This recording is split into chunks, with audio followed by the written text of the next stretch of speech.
It's been a bit since I've been here to talk to you guys. Been some interesting things happening. I had to plow a little snow. We didn't get what they did south of us or east of us, but we got enough. It's just been hectic. It really has.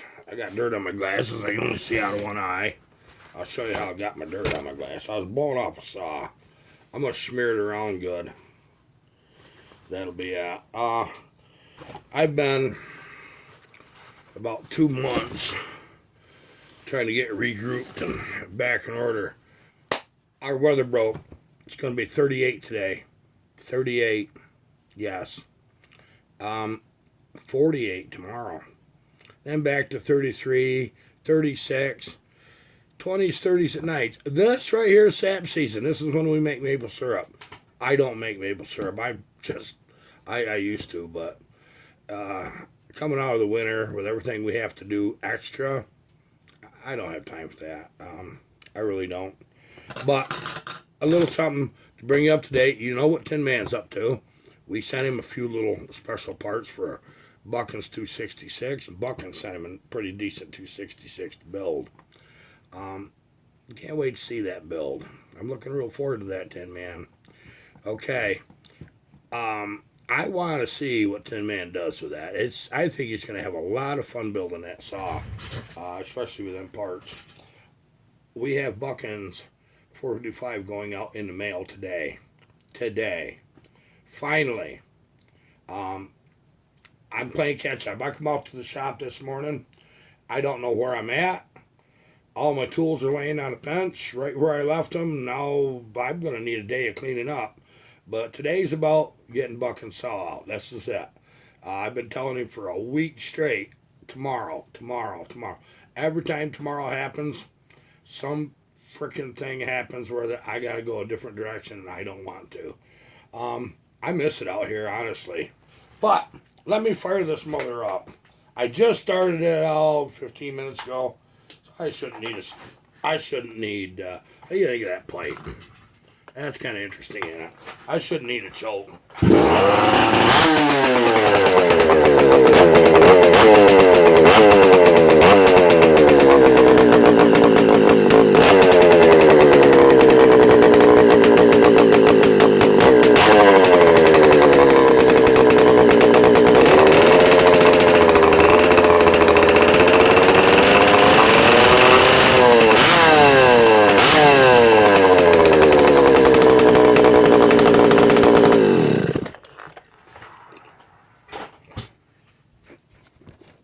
Saw strong, and I'm gonna warn you of that. You could think them old saws, they're too old and you can't make them run. I know some of you guys will run them. You can. You really can. They'll run like crazy if you tickle them just right. I'll warn you of that. Now, we got some interesting saws. We're doing something special for a friend in Scotland. One in Australia, too. Bill Block. You've seen the saw, I think, the last video I made. That 372 we're building and shipping to Australia. And Bill's a nice guy, crusty old booger, but we love him. So he's getting a nice 372. Something he'll never get in Australia. This is why we do things like this. A nice little saw is going to Scotland. I'm going to get it down for you.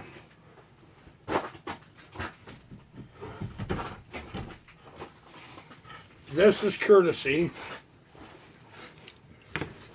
of Eric Nelson. That guy right there. Out in Mass. He coming out to see me in May. Daryl Burgess coming up. Brother Lane. Hopefully his brother Warren. We're going to have a little friends get together here at my place. Talk saws. Do some barbecue. Run some saws. Might get out dirt bikes too. We don't know. Let's just see. Okay, this is going to Mikey Yo-Yo, this saw is. This is an older Echo. Okay. It's a 330. It is a nice, presentable saw. I've got to check it out. I'm not going to port this. There's some saws you just don't. This is one that I can. I really can. But Mikey Yo-Yo is going to get a saw from us all the way to Scotland. It's got crap loads of compression. I'm telling you, for a little saw, I expected something pretty cool out of this. I think he would like I know I don't like that chain. Look at that chain on that. Oh, goodness sakes, I hate that. We're going to get a chain. I think the bar's probably okay, but I think Mikey's going to love this. Mikey been in a funk, ain't you, Mikey? I talked to you there a couple weeks ago and ain't heard from me, buddy. See you're yakking everybody else. What's wrong with yakking me just a little bit? We met Mikey out bucking stock. I'll point him out here. Just bear with me. We're going to get to a picture here. This is Mikey Yo-Yo. First, you know who that is. Yank Doodle, Lane Burgess, Daryl Burgess, old Slammer. So when we're talking about these guys, you know who we're talking about. Boy, I got to watch where I walk here. I got air hoses and God knows what all hanging out here. Give you a little update. Trying to do some catch up in this video so that, number one, I know where I'm really at. Number two, you guys are up to speed. We built this little saw right here. This little Makita 6100. People have been asking. We haven't had a chance to run it much. My logger buddy took it to the woods one day. We mounted a oil hole in the bar for 24-inch bar for this. It didn't work. You couldn't grind it far enough without, and it was just wasn't oiled properly. But he said it was cutting pretty good till you get into the punch cut. He said it just seemed like it just run out of steam. Well, no oil on the bar, but this is a 61cc saw. I run it around here with this 20-inch bar on it, and I decided something. If you remember in the video, just above the carburetor, there's another, it looks like a carburetor, it's got a little butterfly on it that opens with the throttle that injects fresh air through a reed directly into the transfers. This is how this straddle saw works. Well, I unhooked that linkage to see if we could get away without doing that. I was going to make some more. I was going to block transfers off, so what I was going to do, I was going to just do it 100% right. The carburetor is too small. It actually depends on that small butterfly up on above the carburetor. It depends on that air mixing with air fuel coming through the carburetor, which is not enough. So what you got to do, leave it. If you build one of these, leave it unless you can figure out how to put a bigger carburetor on. I was not willing to do that to this saw. I wanted to work what was there, so we all was on the same sheet of paper. You seen the video, you seen the port work, you seen what we did. I gave you the numbers. This little saw is an orangutan now because it's getting enough air, and all we had to do was just richen up the bottom end a little and the top end a lot. That's all I had to do when I hooked it back up. It isn't a little orangutan. It's a pretty little saw. Of course, that got the big iron horse sticker there. Because that's what we had. We had to order more, and we got them in. But, so that update's done. That's awesome. Okay. Now, we have Junkyard Dog right here. I'm going to show you something. This muffler is going to Buckin. It's a design of his concept. I give him a little input, and we build him this little muffler. And now all I got to do is find the right tools and get the darn thing off. Let's just see what I got here. I'm going to show it to you. No, I'm not building them. I think somebody will be building them, and I think they're going to become available. I don't know I've talked to Buckin Billy Ray about it, and we have Travis Weldmaster. Travis, are you interested in building these? Let me know. We'd have to do a thing. We'd have to build him a fixture that has the go, no-go limits. That's how things like that are done. You don't want to just start knocking them off and by just measurements. What happens, you'll get at some point where that they're out of tolerance and they don't fit anymore. So you have to have something to bolt them up to. What we might do is just take an old junk cylinder and an old just junk saw parts, and whoever builds them, I can't build them. I just can't. I can't even get the saws out the door like I want. But, oh, there's going to be another thing we're going to do in a video. How to repair these darn recoils. The Junkyard Dog, this pulls hard, this saw does. So, yeah, my recoil came apart inside. I don't think I can even... No. Yeah, it's done. But I'm going to fix it. Okay. Couple chainsaw wrenches. Little piece of pipe. Side view. The air rolls right up in to this piece. What it does is it turns in a circle and comes out here on each side. That's what makes this tick. Pretty simple, but very effective. So this is going in the box. I don't write him a letter of apology. It's been so darn long. I owe a bunch of you an apology. I'm not going to apologize all the way. I'll tell you why. This is a hobby. This is for fun. When life gets real, I take care of it. And now we're back out here again. I've said that a couple times, haven't I? Yeah. Well, let's just see what goes on. I think we're here for good now. I really do. Hopefully. I don't need any more bad things happening. My poor old truck, my 1-ton rear main, you guys, I think I told you that. They went. Dead of winter.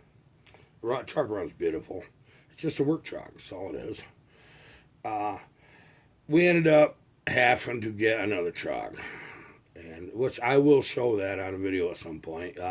We got another 97 Chevy 1-ton, but this one's not a dually. It's a 4-door. It's got the 454 Vortec, 7.4 liter, and positive traction rear end. It's a decent truck. It really is. It comes out of Florida actually, so let's see how long it lasts up here. Probably not long. We've done that before. Brought nice trucks from down south. Bring them up here in 2 years. They're just a pile of rusted sheet metal in your driveway. But we're going to try to protect it. We know things. We know more than we used to know about it. And now I have another saw that I built quite a few years ago for a local guy. Does some logging. It's a 372. Maybe I ought to show it to you. It was my first experimental saw. I'm going to show you this saw. This is Zach's.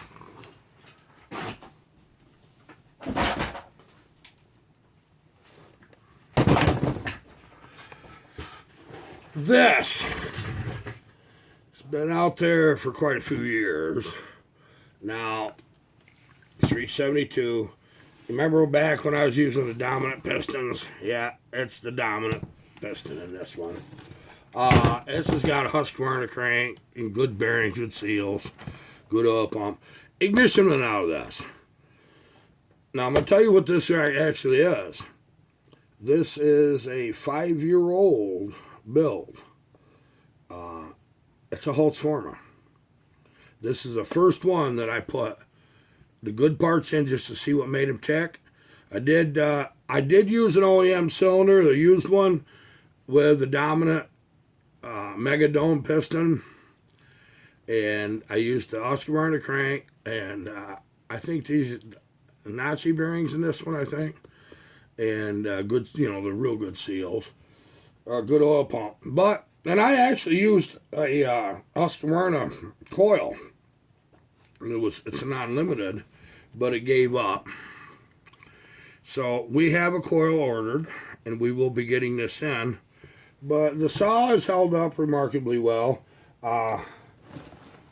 Yeah, the early design, what I used to do to the pipes. The way back, this is what I was doing probably 10 years ago. Just one hole. Yeah, just one hole there. That's what I used to do. Well, I learned to bring them out sideways this way. But this saw run good the way it is. Trust me, it runs really good. It's a very strong saw. But so, we got one that came back, finally, of one of these Holtz Formas. It, pretty crazy thing. It really is. Well, he's kept the air cleaner clean. That's kind of impressive. Good job, Zach.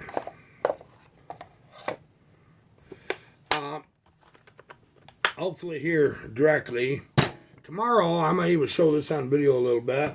I got about an hour's work on a test we've been doing. I want to get it where I can send top ends out. 4 of the 372s. We're going to try them first.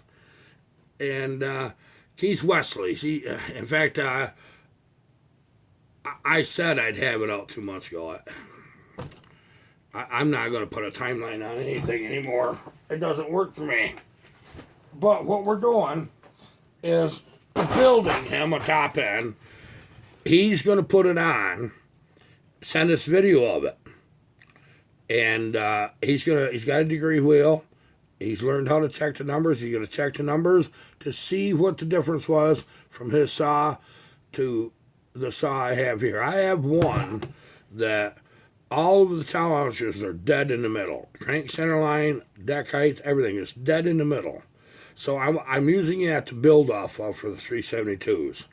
And so the slight variations you get one way or another shouldn't affect it, hopefully. I chose numbers that are very solid, very realistic, nothing, no shining stars and rainbows. Just a hard running saw. That's all we all want. It's just a good hard running saw. Something you're not waiting on, right? That's right. Boy, you know what? It's time. It's time for us to change some posters around here. Daryl Burgess had built us a bunch of posters, and I've got some I want to change. I don't have room enough on the wall for all of them, so we're going to get in what we can. We will be getting right back to that Blue Thunder. That's one thing. That poor guy, he's waited so darn long for his saw. We have Ben Timmer's saw here too. It's a Pioneer P61 reed saw. I keep looking at it, and I'm going to get to it directly, Ben. I can see it coming now. When these saws are done and they're shipped to the rightful owners, or whoever they we're supposed to go to, we got some crazy builds. So what I'm doing, Tim, man, I hope you're paying attention, buddy. I haven't even told you this yet. What I'm doing, I want Tin Man's channel to grow. I fully support what he does. I like the guy. He's a good egg. He's sending some good saws to Buckin. I appreciate that a lot. And I'm going to give him time to send 2 or 3 more to Buckin and let him run it. Then I'm going to step up the game. I'm going to send some wild stuff. And Tin Man will keep up, you watch. Because I share everything I do. I say, hey, here's what I really did, blah, blah, blah, you know. And sometimes you guys don't get to see everything, and I'm sorry for that. There's reasons for it. Some of the things that I do, if you aren't experienced, you can get in a lot of trouble really fast. But I'm sharing these experiences with Tin Man, and he has picked it up like crazy.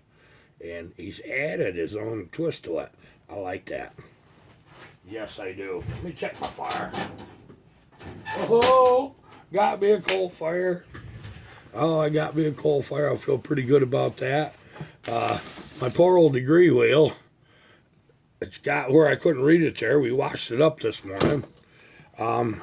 Boy, I wish you guys were here to help me clean these tools up. They're everywhere. I got saw parts and boxes I got to get used up. I got extra parts. I'll tell you what it did. Remember, 2 or 3 times we ran into this where we couldn't get the parts as we needed them. Well, things suffer from that. I've been buying ahead. The stuff that's most common, I've been buying it ahead. At some point, you're going to see a 394 build here. A good one. A real good one. I reached out to another YouTuber and offered to build him a 394, 395.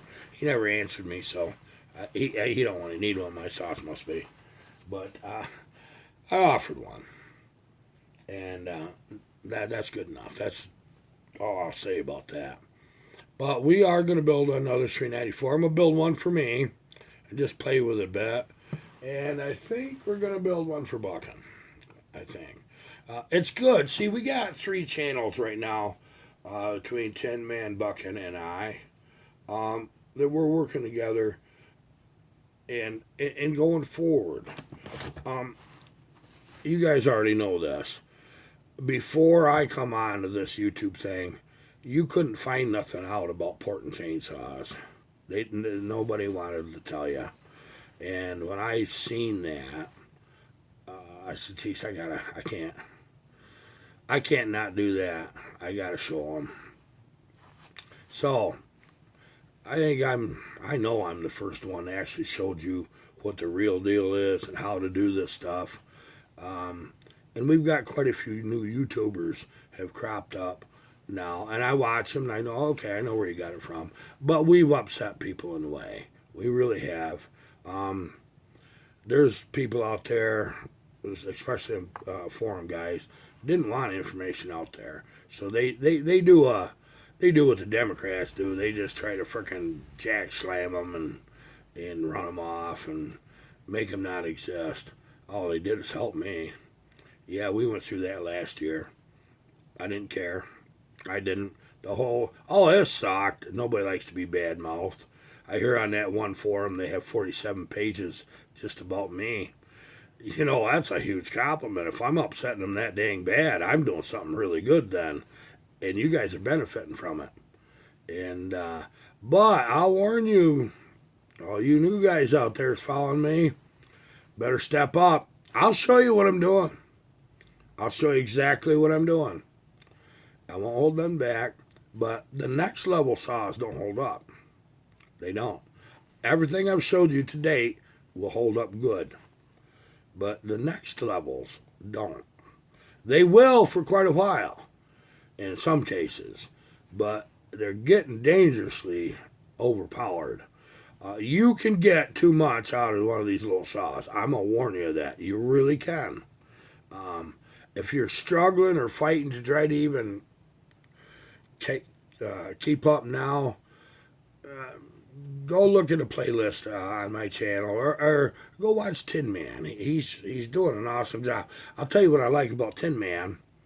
We talk every day. He has a different approach to telling you things than I do. So if you didn't understand it here, go watch him. If you didn't understand it there, come watch me. Watch both of us.